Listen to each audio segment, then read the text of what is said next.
Crash or revival? What Donald Trump's presidency will bring and to whom? With us is Uriel Epstein, Executive Director of the Renew Democracy Initiative. Uriel, hello, good to see you. Let's start today with a quick poll. Risks or opportunities? What do you see in Donald Trump's presidency?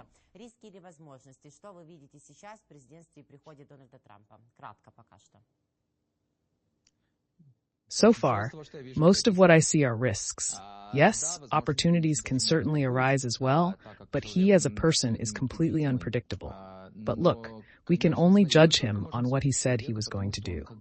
If the best situation is that he doesn't deliver on his promises, we understand that's not the most encouraging prospect.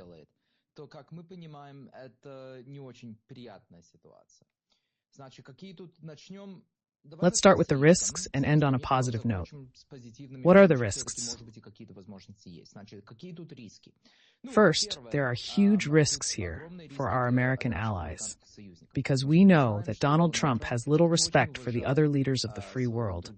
He has said many times that he does not see the point of NATO, does not understand the importance of working with Europe, and believes that we are not paid enough to protect others. He looks at the world like a mafia don. If he doesn't get paid, he doesn't defend. This is even evident in his attitude toward Taiwan. Well, Taiwan doesn't pay us. Why should we protect them from China? The biggest risk is a worldview that instills some fear. Our allies may lose confidence in us, and our adversaries will not fear us, realizing they can manipulate Trump by praising his intelligence and outstanding qualities. Наши союзники не могут нам доверять. И с другой стороны, есть и возможность, что наши соперники, наши враги не будут нас бояться. Потому что они будут понимать, что вот они могут манипулировать Трампом, они могут говорить ему, какой он хороший, какой он умный, какой он прекрасный, и спасибо этому вот он может быть более к этому открытым. Вот последний раз, что я у вас был. For example, we discussed TikTok, how Trump changed his position 180 degrees. First, he sought to ban the platform when he was president, and then when Congress finally acted to ban it, Trump suddenly said, "No, it's not necessary. I'm not against TikTok." Thus, we can assume that TikTok will never be banned in the U.S., given that Trump controls the White House and Republicans are likely to control both the Senate and the House of Representatives. This suggests that, in all likelihood, TikTok will remain in its position. I see this in a more global context. Perhaps Trump will start flirting with our enemies to some extent. But on the other hand, there are also certain opportunities. First, Europe must realize the need to take leadership. Значит, тут возможности тоже есть. Первое, Европа должна понять, что они должны взять на себя лидерство. И я уже вот слышал, как Макрон встречался с Олаф Шольцем. Already we are hearing that Macron is meeting with Scholz, and perhaps European leaders are beginning to realize that America will probably not be the leader of the free world for the next 4 years. This means that Europe must take that leadership and may finally be realizing it. И мы должны помнить, что у Европы немало способностей, у них много денег, у них неплохая технология, у них, может быть, нету такой военной техники, как у нас, но они могут это выработать. Europe has considerable opportunities. They have enough finances, good technology. Yes, they may not have the military potential that we have, but they can develop it. If they get motivated, it will be an opportunity. Secondly, we really don't know what Trump will do. И это, конечно, тоже, само собой, проблематично, но, с другой стороны, на сегодняшний день это может быть и наш самый лучший шанс, что, возможно, он говорит публично, мол, что Украина должна отступать, что вот... Мол, He often says one thing and does another, and while that in itself is problematic, it may be our best chance. He may say publicly that Ukraine should give in, that we should give something back to Putin, but in reality he may not do that, and may even put pressure on Russia. Moreover, there are rumors about the composition of his administration, and among them are traditional Republicans, Reagan supporters. скажем, сложные, самые проблематичные риски. Уриэль, хорошо, тогда продолжай еще пока так вот кратко. А Украина или Россия все-таки? Или что-то где-то между посередине, по-американски и по-трамповски? If they gain influence in his administration, they might be able to stop the most dangerous decisions. All right, let's move on. Now, briefly, Ukraine or Russia or something in the middle. In American terms, probably something in the middle. With the Biden administration, we saw Jake Sullivan and others saying, Ukraine must win, giving you lip service, but not taking the necessary steps to actually help Ukraine win, fearing Russia and nuclear escalation. Donald Trump is unconventional and doesn't care about traditional norms, which could be either good or bad. On one hand, this may help, as he's not as fearful of Russia as others might be. On the other hand, he doesn't declare that Ukraine must win, instead suggesting concessions to Putin.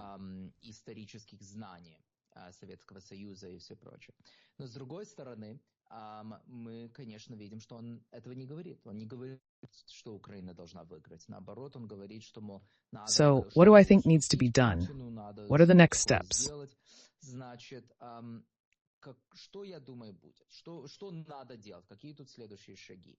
Everyone must immediately engage with Trump and his inner circle to explain that supporting Ukraine is in their self-interest, as a Putin victory poses a major risk to the world, America, Ukraine, and their business and political interests. It is also important for their reputation, so that they are not remembered as the ones who lost the free world. This is a key next step. Talk to them in a language they understand. Trump understands the language of the mob, of business, but not the language of principles, as he used to do with Democrats when discussing the principles of liberty. И, значит, Трамп понимает язык мафии, он понимает язык бизнеса, он понимает вот такой язык, а не язык... What is important to say here is that if Putin takes over Ukraine, everyone will see Trump as a weak leader, and no one will respect America. Moreover, if Putin seizes Ukraine, he will not stop there and will move on, which will negatively affect the interests of the United States and Trump's entourage. Более того, если Путин возьмет Украину, то он не остановится там, он будет идти дальше, и это будет плохо для американских, для трамповских бизнес-интересов. Вот как надо с такими людьми говорить. I hope this leads to some definite change. My last point is that perhaps what Trump and his team say publicly does not reflect his real intentions and actions. We need to act as if there is a chance of success, realizing that his words don't always have to be taken literally, without taking them as 100% intentions.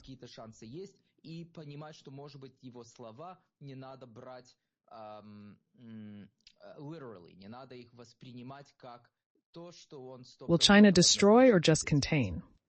Китай уничтожит или просто будет сдерживать? Will it economically hit them rather than compete, or will it just deter them? No, he'll hold back. I think there's an English phrase that says he barks worse than he bites.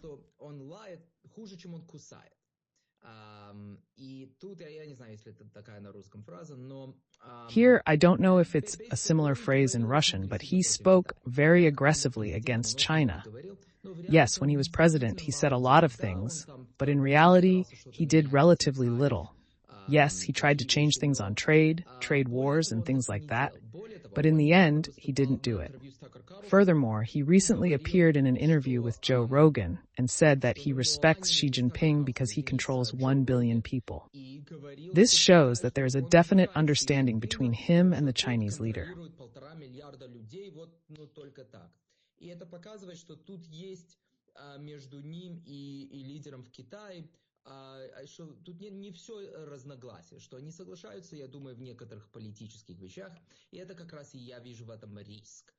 Значит, более того, я еще вижу другой риск в том, что... Another thing is that not all of their differences are resolved. They may agree on some political issues, and I see that as a risk.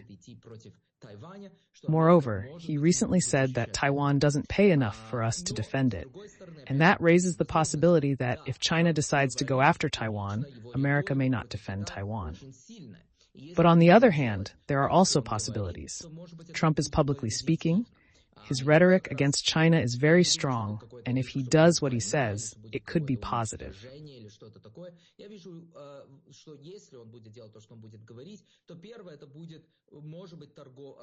The risk isn't war or destruction, but economic consequences, though opinions on this vary.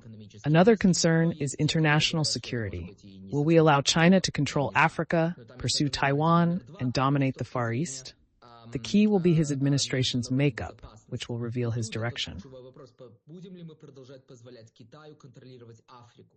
Будем ли мы позволять Китаю идти против Тайваня? Будем ли мы позволять Китаю контролировать Дальний Восток?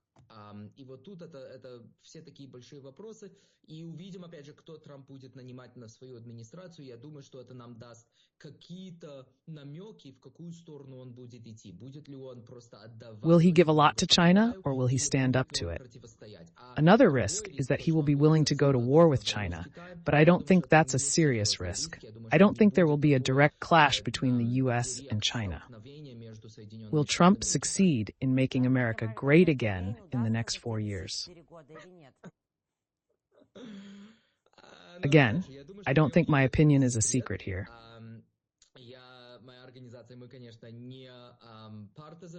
I and my organization do not support or go against any candidate. I'm skeptical about magic. No, I think the next 4 years are going to be very tough. They're going to be risky, and we're living in a whole new world today. Uriel, thanks for the summary at the beginning. Now let's go point by point. The world-famous singer and showman, for example, was very upset about Donald Trump's victory. To be more precise, she shared a photo of a cake with the inscription "Fuck Trump," which she baked especially for this occasion, and added a comment in terms of trying to understand why a convicted criminal, rapist, and bigot was elected to lead our country because he is good for the economy. Pavlo Klimkin, Ukraine's foreign minister and also a diplomat, basically responds not to her, but to our viewers. But in this way, why, yes, he says, showed the Democrats the middle finger. It's not exactly diplomatic, but basically, Americans are tired of such politically correct and neat elites. There has been a loss of contact with people, and the economy, illegal migration, and a sense of indifference to people has been left to their conscience. Do you agree with Pavlo Klimkin? And how would you answer Madonna's question? Why did he win? In short, like the Russian term HR, most Americans now see the Democratic Party as a kadrovic, HR person. And here's the problem. I think Klimkin is absolutely right, and unfortunately I think he's right, and Democrats, well look, let's look historically. What happened to Trump? Why did Trump lose the last election? He lost them most because people thought he was wrong during the COVID. Then Biden got into office. They got the COVID wrong too, but in the opposite direction. Trump didn't take the pandemic seriously. Biden did the opposite. That was the cultural norm there. Culture changed. That if you don't wear a mask all the time, you're a bad person, you don't care about the elderly, about other people, and so on. Of course, then we found out later that the science didn't really support that. And people, I think, haven't forgotten. That's number one. They haven't forgotten what happened during the COVID.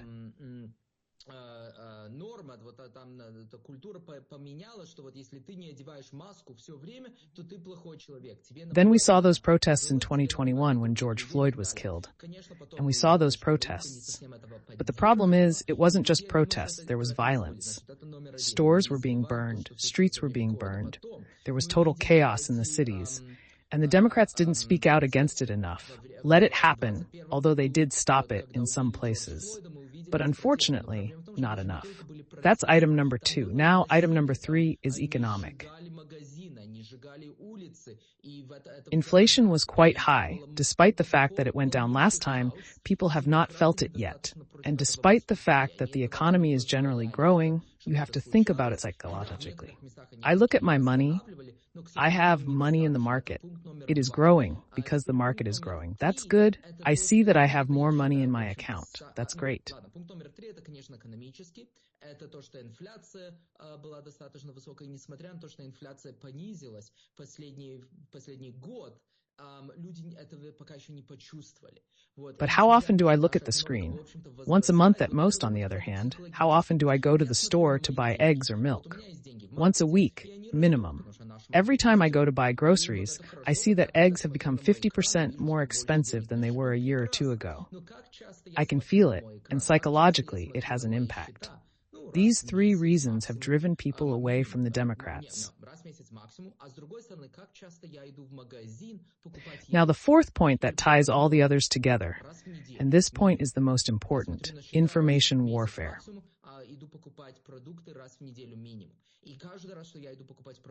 Republicans, the extreme right, are winning the information war today. They control what people see, what people think, what people hear. Elon Musk bought Twitter for almost $50 billion, and everybody at the time thought, oh, some stupid business. But nobody understood his purpose. His goal wasn't business. He wanted to buy propaganda for himself.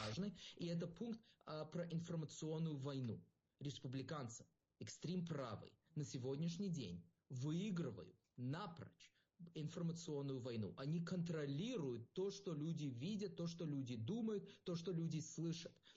Илон Маск купил Twitter за почти $50 миллиардов. И все тогда думали, ой, какое-то дурацкое бизнесовое решение, это такая ошибка и так далее. Да, это никто не понял его цель. Его цель никогда не была бизнесовой. Он никогда не хотел зарабатывать никакие деньги с Твиттером. Он хотел купить для себя пропаганду. He wanted to buy an information weapon for himself. Here's an information weapon. That's what he bought. And take along with him those who now control the podcasts, Joe Rogan, Tucker Carlson, Candace Owens, Andrew Tate. I don't know if your viewers will know these names, but if they don't, I highly suggest everyone Google who these people are and listen to what they have to say.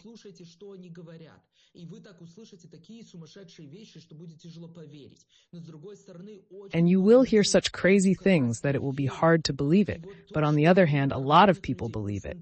The fact that normal people, centrists, don't have this kind of information infrastructure, it's just a huge risk. Here I will say this is my goal, the goal of my organization, Reduce Democracy Initiative. In the next 3, 4, 5, 6, 7, 10 years, we're going to build an information structure from the political center. And to buy, really, almost just to buy people in America, in Europe, and so on, to promote Kremlin propaganda. That's what I find most disturbing, is that Tucker Carlson, for example, I don't think the Russians were paying him. I think he was doing it for free. Well, he wasn't being paid by the Russians. He was just making money there, somewhere online. But there was a very funny moment here. Мы увидели, как Путин вкладывал несколько сотен миллионов долларов в то, чтобы покупать, правда, чуть ли не просто покупать людей в Америке, в Европе и так далее, чтобы они продвигали кремлевскую пропаганду. И вот что меня тут больше всего тревожит, то что Такер Карлсон, например, я не думаю, что русские ему платили, я думаю, что он это делал за бесплатно. Ему платили не русские, а просто он зарабатывал деньги там где-либо онлайн. Но тут был очень смешной, забавный момент. После того, как Такер Карлсон пошел в Москву, и вот он... After Tucker Carlson went to Moscow, was in supermarkets, interviewed Putin, and so on, he was just pure Russian propaganda promoting. So we found recently that the Russians were saying among themselves that they couldn't promote too much of what Tucker Carlson was doing because it's too obvious that it's propaganda, that people wouldn't believe it. It seems like they were wrong. It looks like that's exactly what people believe. So from my perspective, those are the 4 key reasons why Trump won, why the Democrats lost, and why we live in a very different world today. The key is for Democrats to reflect and act, with both political technologists and politicians understanding how to improve in the next 4 years and find consensus with voters and the international community. положение и найти этот общий язык и консенсус и с избирателем, и с международным сообществом. We've mentioned risks from those around Trump, like Elon Musk, who participated in a call between Trump and Zelensky. However, strong figures like Mike Pompeo, who favor radical solutions, could be a threat to dictators. What do we know about potential appointments in Trump's circle and how they'll influence his domestic?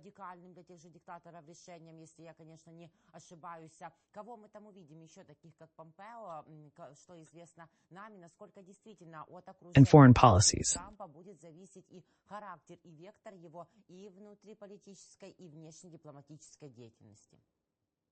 Trump is 78 years old.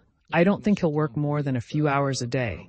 Most of the time he'll be sitting around watching TV, tweeting something, playing golf. That's what he will do. And the country will be ruled by those around him. And so that means those around him is the key issue. That's the most important thing. Figuring out who those people are going to be.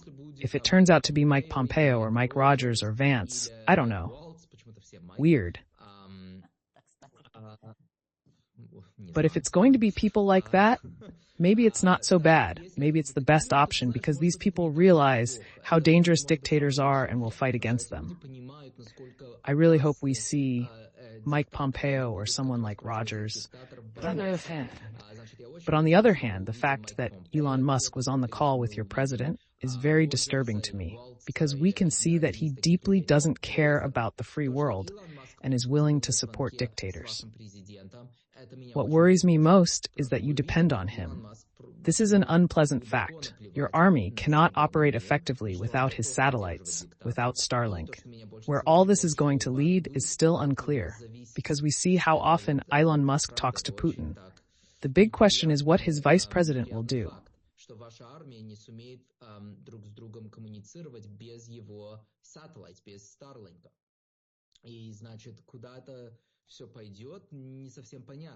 We more or less know his position. He's against American leadership on the world stage, he doesn't believe in the free world, and that could lead to very negative consequences. If he gets more power in the administration, it will create a risk.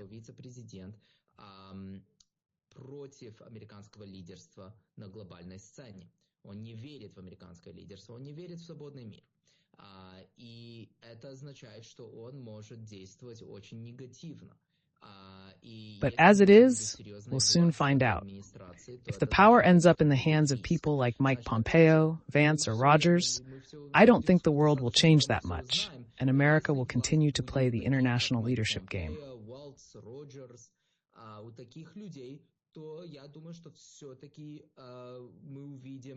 Мы не увидим, что мир не настолько изменится, и Америка все-таки будет продолжать играть какую-то роль в международном лидерстве.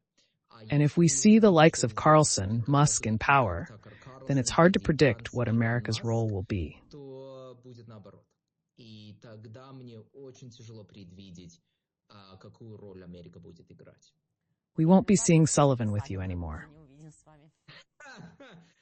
Yeah, that's it. We can forget about Sullivan. We can say he was, he is, so honest.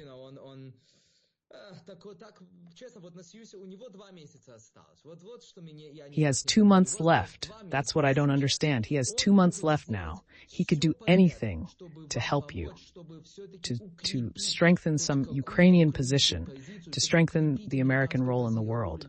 And I don't see him doing that.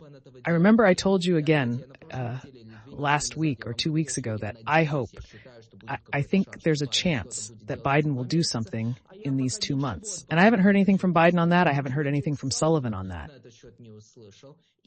We are doing everything we can to convince our current leaders that they have a month and a half, 2 months tops, to do what needs to be done to strengthen our position in the world.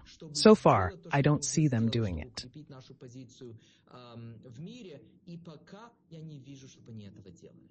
Uriel, we've talked to our experts, international experts, and we believe that this window of opportunity will not be utilized, not even Joe Biden's forte. It seems everything is already settled. There will be no long-range strikes, decisive actions, or response to DPRK troops. Maybe we're wrong, but I think not. What we'll see is the real Europe, Trump and his policies, and the role of others like Viktor Orban entering Mar-a-Lago wearing America the Greatest Again caps. Also a good question. Europe has very little time. It should immediately arm itself. It should immediately put all the money it can into defense and security. Потому что они не могут. Я сейчас говорю кому-либо, кто в Европе сейчас слушает эту передачу, я с вами говорю, что вы... You can't count on America to protect you under Donald Trump. There's no guarantee.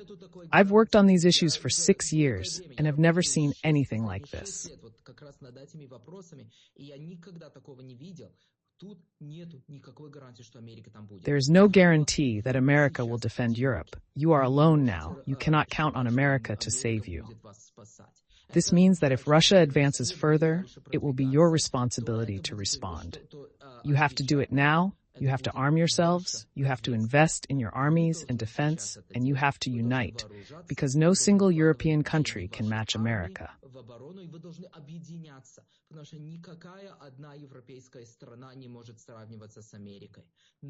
But if you all unite, Germany, England, France, Italy, well, everybody, then yes, then you can compete with the United States.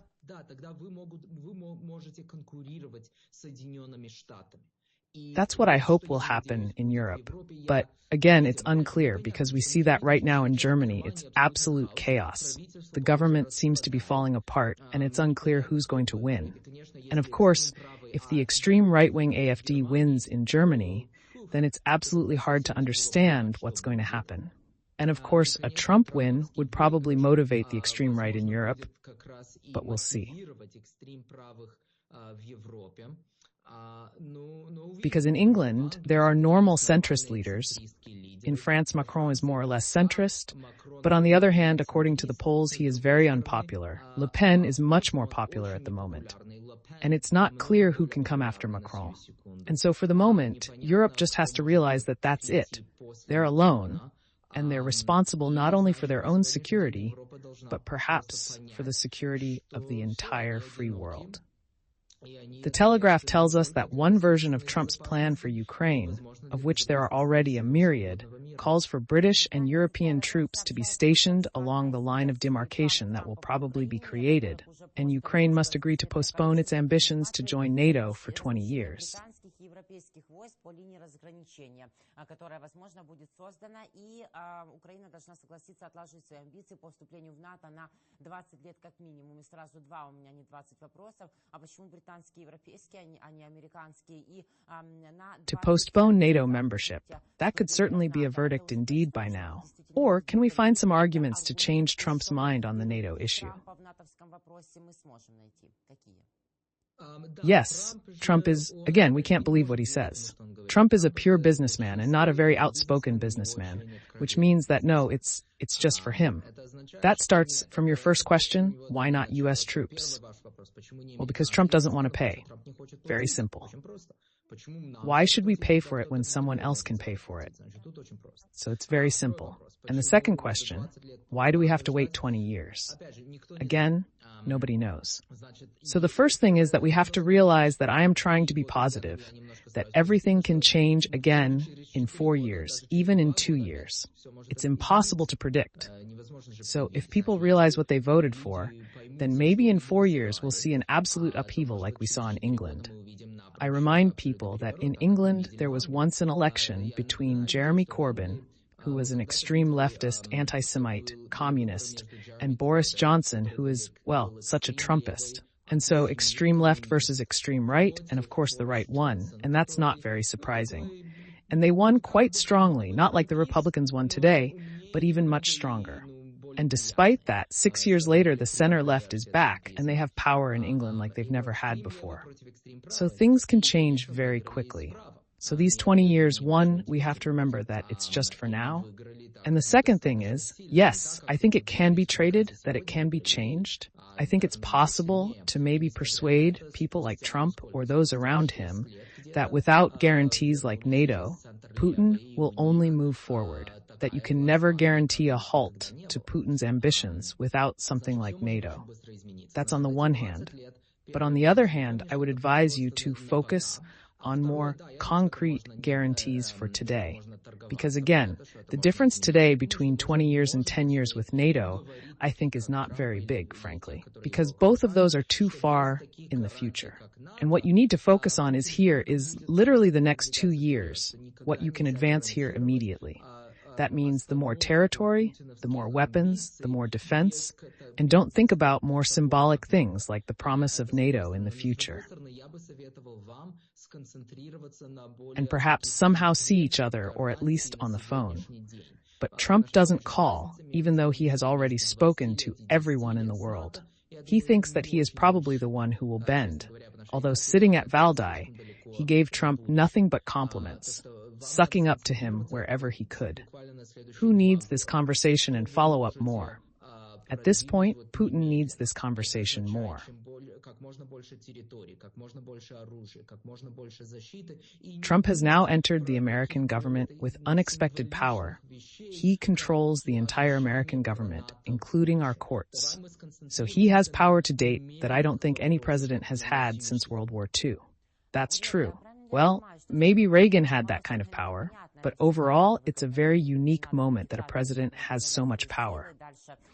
And so from that standpoint, I don't think at one second Trump needs Putin very much, but Putin does need Trump. And that's what I would say worries me most about this, is that Putin knows how to manipulate. I mean, Putin is a former Schnee, and of course, as he himself said, there's no such thing as a former Gibistnik, and he knows how to manipulate people, and I think he will be able to. There's a chance he will be able to manipulate Trump very successfully.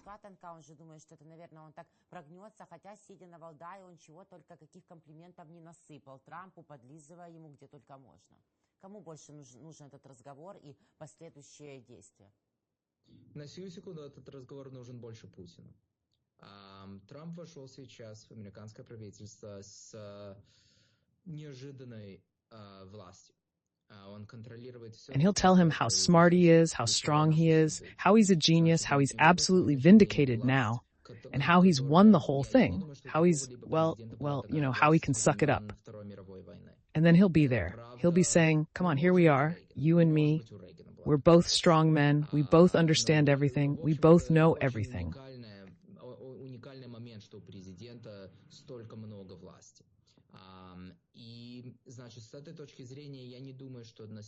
Come on, Donald. We'll have it between ourselves. Let's have it between men. Let's settle this matter, and that's it. And we'll be done. So, there. I wonder how Putin is going to approach this. And there's a chance that he will have some success.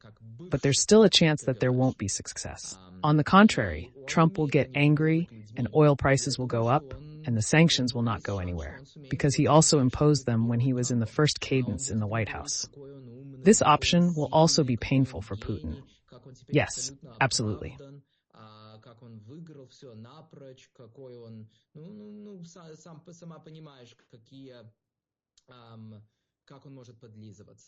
И потом он будет говорить, давай, вот мы с тобой, мы оба сильные мужчины, мы оба все понимаем, мы оба все знаем, вот давай, Дональд, мы это между собой, давай между мужчинами, давай, мы решим это дело и все. There's this option too. Bibi Netanyahu and Putin and Trump were close friends, and then after the election, Netanyahu called Biden to congratulate him, and Trump was so angry that he didn't talk to him for a long time. Цены на нефть пойдут путинские ко дну, и санкции никуда не денутся. Ведь он же также и вводил их, когда был при первой каденции в Белом доме. Этот вариант тоже будет, конечно, болезненным для Путина. Да, абсолютно. Есть этот вариант тоже. Смотри, мы помним, как... Trump, on the other hand, thinks like a 12-year-old boy. You have to think of Trump as a 12-year-old boy. You're going to say very affectionately how smart he is and so on, and he's going to do what you want him to do. And if he gets angry for any reason, and for cause or no cause, you can't predict what that boy will do. 12-летний мальчик. Вот думать про Трампа надо как про 12-летнего мальчика. Ты будешь очень ласково говорить, какой он умный и так далее, и он будет делать то, что ты хочешь.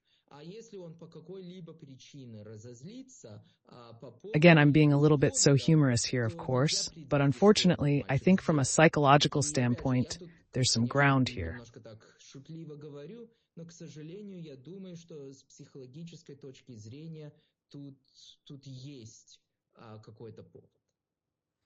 Uriel, we have a lot of open scenarios. We hope these scenarios are as destructive for Putin and beneficial for us and the world. Thank you for your position and insightful comments. See you in a week. Uriel Epstein, Executive Director of the Democracy Initiative. Thank you for spending this time with us. Спасибо, все взаимно. Uriel Epstein, исполнительный директор некоммерческой организации Russian and Ukrainian, был вместе со мной, Ириной Узловой. Друзья, спасибо, что провели с нами это время. Оставляйте свои комментарии, уверена, что... Leave your comments, give us likes, and subscribe to our YouTube channel. We have almost 8 million. Together, we are moving towards victory. Take care. We'll see you. We'll win.